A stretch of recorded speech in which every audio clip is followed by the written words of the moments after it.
మహబూబ్ నగర్ పట్టణంలో గత కొంతకాలంగా అయితే base coaching centre coaching centre English నేర్పిస్తా అని చెప్పు, అలాగే సివిల్ కూడా ప్రిపేర్ చేసి మీ పిల్లలను ఉజ్వల భవిష్యత్తు తీర్చిదిద్దామని చెప్పి కూడా కొన్ని కోచింగ్ సెంటర్లు అలాగే బేసిక్ కోచింగ్ సెంటర్లు కూడా తమ పిల్లలను కూడా చేర్పించడం జరిగింది. అక్కడ మొత్తం అక్రమాలు జరుగుతున్నాయి, ఎలాంటి సివిల్స్ కోచింగ్ సెంటర్ లేవు, ఏం లేవని చెప్పి ఈరోజు ఏదైతే మహబూబ్ నగర్ రూరల్ పోలీసులు కూడా పిటిషన్ ఇవ్వడం జరిగింది. పిల్లల తల్లిదండ్రులు మిగతా విషయాలను వాళ్ళని అడిగే ప్రయత్నం చేద్దాం. అమ్మ చెప్పండి, ఎందుకు మీరు పోలీస్ స్టేషన్లో పిటిషన్ ఇవ్వడం జరిగింది, ఏం జరిగింది ఆ కోచింగ్ సెంటర్లో?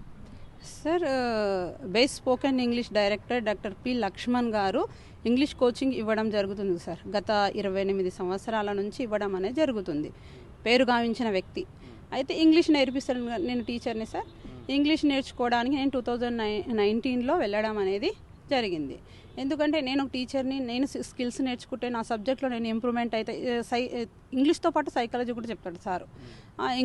సైకాలజీ కూడా వెళ్ళడం జరిగింది. అట్లా ఒక 1 ఇయర్ అట్లా గడిచిన తర్వాత మా కుటుంబ సమస్యల కారణంగా ఆ సార్ని అప్రోచ్ కావడం అనేది జరిగింది. మా భార్యాభర్తల విషయంలో మా హస్బెండ్కి అక్రమ సంబంధం ఉండడం వల్ల, అది సొంత సిస్టర్ తోటే ఉండడం వల్ల అప్రోచ్ కావడం అనేది జరిగింది. మీ సమస్యలు నేను సాల్వ్ చేస్తామా అంటానని చెప్పి, ఇంకా ఆయన మా హస్బెండ్ను మీ ఫ్యామిలీ మొత్తం రండి అంటానని చెప్పిండు.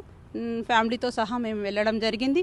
ఆయన ఇచ్చిన ఇంగ్లీషు, తర్వాత సైకాలజీ, యోగా, NLP ట్రైనింగ్ అని అన్ని దానిలలో మమ్మల్ని ఒక 4 ఇయర్స్ వరకు కూర్చోబెట్టడం అనేది జరిగింది.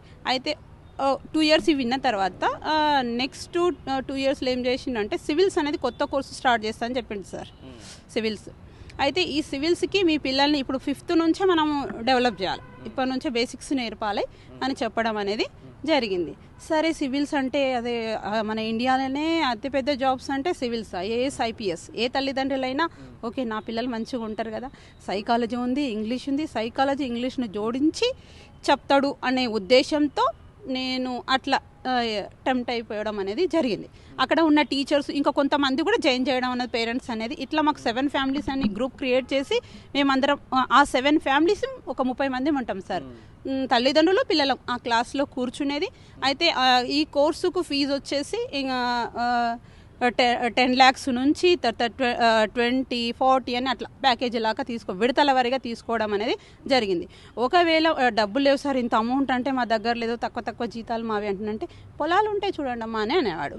అంటే పొలాలంటే సరే సార్, పిల్లలకంటే ఎక్కువేముంది, పిల్లలు మంచిగా అయితే ఆ పొలాలు ఏం చేస్తాము అంటేనని, రేపటి నాడు ఎడ్యుకేషన్ కదా ఇంపార్టెంట్ అంటేనని ప్లాట్లు రాయించడం అనేది జరిగింది. అవునా, 2 ప్లాట్లు రాయించిన సార్. నేను నా భర్త విషయంలో కొంచెం ప్రాబ్లం సాల్వ్ చేస్తా అంటే అది సాల్వ్ అయ్యిండే. ఇంకా ఒక 3 ఇయర్స్ తర్వాత ఏమైందంటే నాకు అక్కడ సిచ్యువేషన్ మొత్తం అర్థమైపోతుంది. సివిల్స్కి సంబంధించిన ఫ్యాకల్టీ లేదు అక్కడ. అవునా, ఆ సార్ చెప్పేసి ఇంగ్లీష్ ఒకటి, సైకాలజీ ఒకటే చెప్తున్నాడు. అది ఈవినింగ్ చెప్తాడు. ఈవినింగ్ నుంచి 12 వరకు ఉంటుంది క్లాసెస్. నైట్ ఫుడ్ టైంకి ఉండదు, ఏం టైం ఉండదు. పిల్లలకు నిద్ర కూడా సరిగా ఉండదు. ఏంటి ఇట్లా అవుతున్నారు, పిల్లలకు నిద్ర 8 hours నిద్రపోవాలి కనీసం, ఆ నిద్ర కూడా సరిగా లేదు. ఏంటి అబ్బాయి ఇది ఏదో ఉంది, అసలు క్లాసెస్ కూడా ఏం లేవు ఇప్పటి నుంచి అని అంటున్నాడు. 5th స్టాండర్డ్ నుంచి అని అంటున్నాడు. ఏంటి ఇది, ఇప్పటి నుంచి ఏం నేర్చుకుంటారు, స్కూల్ యొక్క లైఫ్ పిల్లలు ఏం ఎంజాయ్ చేసినట్టు ఉంటుంది, అన్ని సబ్జెక్ట్ అనే స్కిల్స్ అనేది రావాలి కదా పిల్లలకు. ఇది ఒకటి ఏంటి అంటున్నాను నాకు అర్థమైంది. ఇది ప్రశ్నించిన నేను, సార్ ఇది ఎట్లా సార్, ఇది కాదు కదా కరెక్టు. ఇప్పుడు గ్రాడ్యుయేషన్ అనేది, డిగ్రీ అనేది కంప్లీట్ అయ్యి ఉండాలి. మనం ఇప్పుడు సివిల్స్ రాయాలంటే డిగ్రీ కంప్లీట్ అయ్యి ఉండాలి. ఇప్పుడు ఈ చిన్న క్లాస్ల నుంచి 10th చదివిపించకుండా, ఏం చదివిపించకుండా, స్కూళ్ళల్లో ఏం చెప్పరు, అన్నీ నేను చెప్తా అంటున్నాను, మీరు అన్నీ అంటున్నారు, మరి అన్ని సబ్జెక్టులు కూడా కవర్ అవుతాయి అంటే అవన్నీ ఏంటిదమ్మా, ఆర్ట్స్ వస్తే చాలు, మ్యాథమెటిక్స్ కూడా అంతా వేస్టే అంటున్నాను చెప్పడం అనేది జరిగింది. మీరు సివిల్స్ మీ పిల్లలు ఉజ్వల భవిష్యత్తు తీర్చిదిద్దాలని సివిల్స్ చేయాలనుకుని ఎంతమంది మీ పిల్లల్ని దాంట్లో జరిపించారు? అక్కడ ఎన్ని రోజుల పాటు జాయిన్ అయ్యారు? అక్కడ మేము అక్కడ సార్ 4.5 years, 19 నుంచి 24 వరకు. మొన్నటి మా బాబు 17th వరకు మా పెద్ద బాబు అక్కడనే ఉన్నాడు. 10th తర్వాత ఇంటర్మీడియట్ అక్కడనే ఆయన దగ్గరనే పెట్టుకున్నాడు, కాలేజీకి పంపించకుండా. ఇంకా ప్రైవేట్లో ఫీజు కట్టి ఎగ్జామ్ రాయడం అనేది జరిగింది. ఇక ఇంటికి పంపించారు సార్, అక్కడనే పెట్టుకుంటాడు, ఫుడ్ మాదే. తర్వాత నా భర్త కూడా అక్కడనే ఉండడం అనేది జరుగుతుంది. నా భర్త కూడా అక్కడనే ఉంటాడు సార్. నా భర్తను కూడా అక్కడనే పెట్టుకోవడం అనేది జరిగింది. ఇక నా భర్త అయితే గొడ్డు చాకిరి చేయించుకుంటాడు అక్కడ ఉన్న పేరెంట్స్ని. తన పనులన్నీ, తన వ్యక్తిగత పనులన్నీ చేయించుకుంటాడు. నా భర్తను అయితే వ్యవసాయం చేయించుకుంటాడు. అందులో ఇన్ని బియ్యం కూడా ఇవ్వడం మాకు. రైట్, ముఖ్యంగా మీ పిల్లలను కూడా అందులో చేర్పించడం జరిగింది. పిల్లల భవిష్యత్తు ఎలా ఉంది, హెల్త్ ఎలాగుంది అందులో? సార్ మా బాబు కండిషన్ అయితే బాగానే ఉంది. ఇప్పుడు కొంతమంది పిల్లలు అయితే అసలు కాన్షియస్లో లేరు. ఇద్దరు పిల్లలు అయితే అసలు కాన్షియస్లో లేరు, పిచ్చోళ్ళ ఫస్ట్ మంచిగానే ఉండ్రి. ఒక బాబు కొద్దిగా ప్రాబ్లం ఉండే, ఇంకొక బాబు మంచిగా ఉండే. కానీ ఆ బాబు పిచ్చోడైపోతే నాకు అసలు ఆ బాబుని చూసి మా బాబు ఏమైపోతాడు అన్న టెన్షన్ తోటి నేను పోయి మన 17th రోజు అడిగిన, సార్ నా బాబు నాకు కావాలి, మీకు ఎంత ఫీజు అయిందో అది తీసేసుకోండి, మిగతా డబ్బులు నాకు ఇచ్చేసేయండి అని అడిగితే నన్ను అసలు గేట్ లోపలికి కూడా ఎంట్రీ కానిస్తలేరు. 3000 ఫీజు కట్టి లోపలికి రా అంటానని అన్నారు. తర్వాత లేకుంటే మీ భర్త వచ్చినాక రండి అని అన్నాడు. మా భర్త రాలేడు. ఫోన్ చేసిండ్రేమో, మా భర్త వచ్చిండు, నన్ను జుట్టు పట్టి ఈడ్చుకొని వచ్చి ఇంకా ఆయన దగ్గరనే ఉన్నాడు సార్, ఆయన దగ్గరనే ఉన్నాడు. జుట్టు పట్టి ఈడ్చుకొని వచ్చి ఏంటి వీటిలో చేస్తున్నావు అంటానని, ఈడేంది ఇంటికి ఫస్ట్ ఇంటికి వా అంటానంటే, లేదు నేను సార్ని అడిగితే నేను కూల్గా అడిగిన, వింటలేడు, బాగా రప్ప కొడుతున్నాడు. గట్టి గరిచిన, ఇదంతా ఫేక్ అంటానని గట్టి గరిచిన. అంటే వాళ్ళంతా పైనుంచి చూస్తున్నారు. చూసి నన్ను చూసి వాళ్ళ వైఫ్ వచ్చేసింది, రామ్మ లోపలికి రాని అంటే మాట్లాడి అంటే సార్ కూడా వాళ్ళు అంటే సార్ కూడా వచ్చి మాట్లాడి. ముఖ్యంగా మీరు అందులో కూడా స్పోకెన్ ఇంగ్లీష్ కూడా ఒక టీచర్గా మీరు ప్రైవేట్గా జాయిన్ అయ్యారు. అక్కడ జరుగుతున్న సిచ్యువేషన్ కూడా మీకు కళ్ళ కట్టినట్టుగా అనిపిస్తుంది. మళ్ళీ మీ పిల్లల్ని కూడా జాయిన్ చేస్తారు, సివిల్స్ కావాలన్న కోరికతో జాయిన్ చేస్తారు. అక్కడ మొత్తం అక్కడ జరుగుతున్న ఉదాహరణ జరిగిన దీనిపైన మీరు పోలీసుల దృష్టి కూడా ఏం చెప్పారు పోలీసులు అక్కడ? సార్ ఇట్లాంటిదంతా సివిల్స్ అనేది చాలా ఫేక్ సార్. అక్కడ ఏం లేదు, సబ్జెక్టు లేదు, ఫ్యాకల్టీ లేదు, ఏం లేదు. ఏం చెప్పడం అనేది జరుగుతుంది. పిల్లల జీవితాలు అయితే నాశనం అవుతున్నాయి. తల్లిదండ్రులకు రెస్పెక్ట్ ఇవ్వట్లేదు. మా బాబు అయితే ఇప్పుడు నన్ను చూసే చూడు, అక్కడ నుంచి ఎందుకు తీసుకొచ్చినావని కొట్లాడుతున్నాడు, తిడుతున్నాడు, గలీజ్ బూతులు మాట్లాడుతున్నాడు. ఆడ క్రమశిక్షణ నేర్చుకోలేడు, విలువలు నేర్చుకోలేడు. అసలు క్రమశిక్షణ లేని ఏం చదువు సార్, అది ఏం కలెక్టర్ అవుతాడు? ఆయనకు క్రమశిక్షణ లేని రేపు ఉద్ధరించి కలెక్టర్ అయ్యి సమాజాన్ని ఏం సృష్టిస్తాడు, ఏం బాగు చేస్తాడు ఆ బాబు? చెప్పండి. నా పిల్లగాడైతే అండి, ఎవరి పిల్లగాడైతే ఏముండి ఇది జరుగుతుంది. అక్కడ పద్ధతి బాగాలేదు, పద్ధతులు మంచిగా లేవు. రైట్, మరొకరు బాధితులు ఉన్నారు, వారిని అడిగే ప్రయత్నం చేద్దాం. అమ్మా మీరు చెప్పండి, అసలు మీరు ఆ స్పోకెన్ ఇంగ్లీష్లో మీరు ఎంతమంది పిల్లల్ని జాయిన్ చేశారు, మీరు ఏ ఉద్దేశంతో అక్కడ జాయిన్ చేస్తారు, ఇప్పుడు ఏం సిచ్యువేషన్ జరుగుతుంది, మీరు ఎందుకు పోలీసుని ఆశ్రయించ జరిగింది? స్పోకెన్ ఇంగ్లీషు మోటివేటివ్ క్లాసులు వినడం వల్ల సగం మంది ఆయన సైకాలజీకి అట్రాక్ట్ అయ్యి వింటే బాగుండు అనేట్లు చేసేసుకుంటాడు. ముందైతే నాకు ఫస్ట్ ఇక్కడికి రావడం ఇష్టం లేదు. మా హస్బెండ్ బలవంతంగా, మా హస్బెండ్ విని నా క్లాసు వినాలి అని తోలుకొచ్చి నాకు ఇష్టం లేదు, నేను పిచ్చిదానా, నన్ను ఎందుకు క్లాసులు వినిపిస్తావని కూడా అన్నాను. బాగా కొట్లాడిన, గొడవ పడిన, తిట్టిన, అసలు నాకు వద్దు అని అన్న. అంటే ఏం కాదు, వింటే మంచిగా అవుతుంది అని చెప్పిండు. చెప్తే సరేలే అని ఇంకా నేను బలవంతంగా కూర్చొని విన్నా. ఒక వారం రోజులకి ఇంకా కొంచెం నాకైతే మంచిగానే అనిపించింది. సరేలే నేనేమన్నా నేర్చుకోవాలేమో, ఏముంది తెలియని విషయాలు నేర్చుకోవచ్చు, ఇంకా సరే మంచిగానే ఉంది అని అనిపించింది నాకు.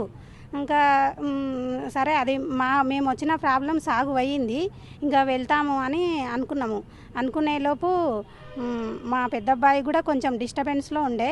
ఇంకా అతన్ని కూడా నేను మంచి చేస్తా అది ఇది అని చెప్పిండు. సరేలే ఇంకా మంచిగా అయితే ఏముందని అతన్ని కూడా ఇది చేసుకున్నాము. ఇది కాదు మళ్ళీ మీ చిన్న అబ్బాయిని కూడా బీటెక్ 3rd year అయిపోయింది, 4th year మా పెద్ద అబ్బాయిది. మీ చిన్న అబ్బాయిని కూడా తీసుకురావాలి ఖచ్చితంగా, అందరు వినాలి, ఫ్యామిలీ అందరు వింటేనే బాగుంటుంది అనేసి ఫోర్స్ చేస్తే మా అబ్బాయికి వచ్చిండు, కానీ వాడికి ఇష్టం లేదు క్లాసు వినడము.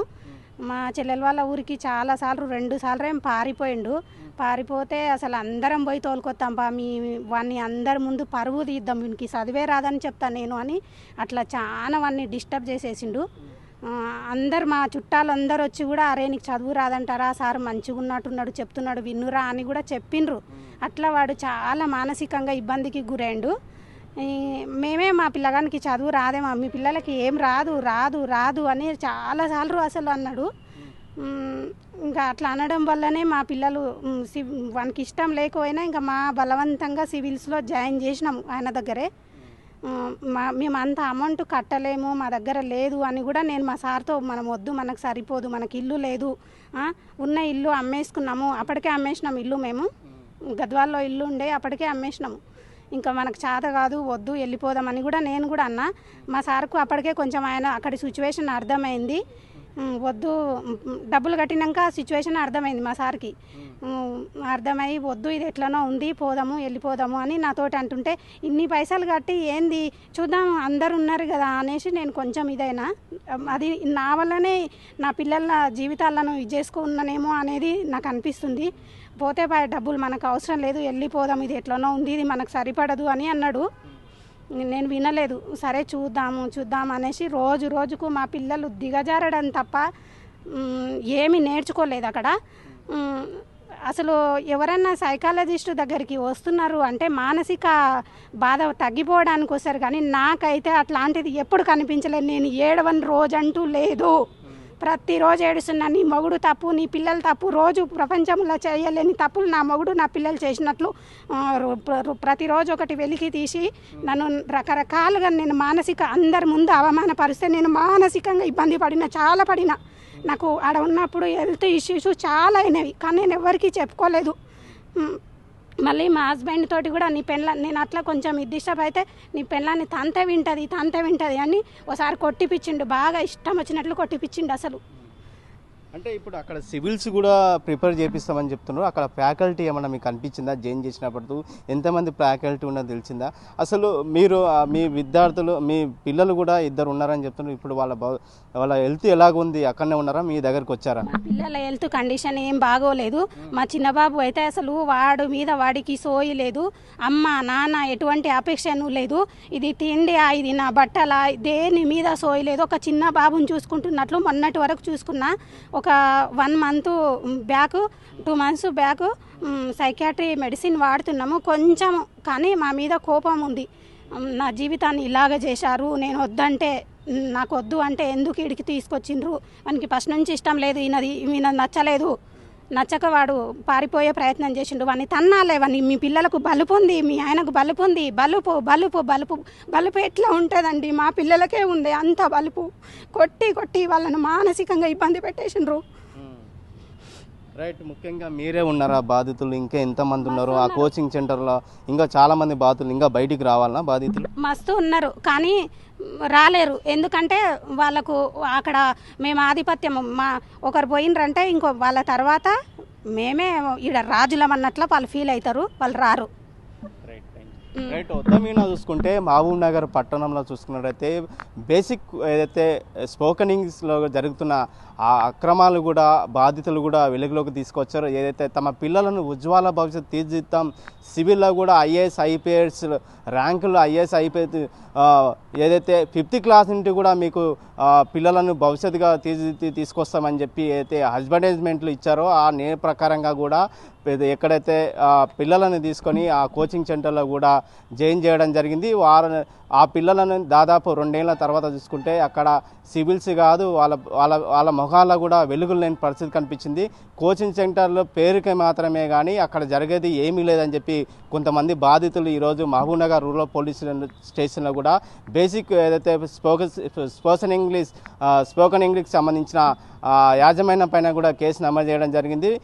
ఎఫ్ఐఆర్ కూడా నమోదైంది. వాళ్ళు ఇంకా ఏదైతే ఇలాంటి బాధితులు కూడా ఇంకా ముందుకు రావాలా, ఇలాంటి అక్రమాలు జరిగేవి సివిల్స్ పేరు మీద, చదువు పేరు మీద పిల్లలపైన కూడా అరాచకాలు చేసిన వారిపైన కూడా చర్యలు తీసుకోవాలంటూ కూడా తల్లిదండ్రులు ఆవేదన వ్యక్తం చేసిన పరిస్థితి కనిపిస్తుంది.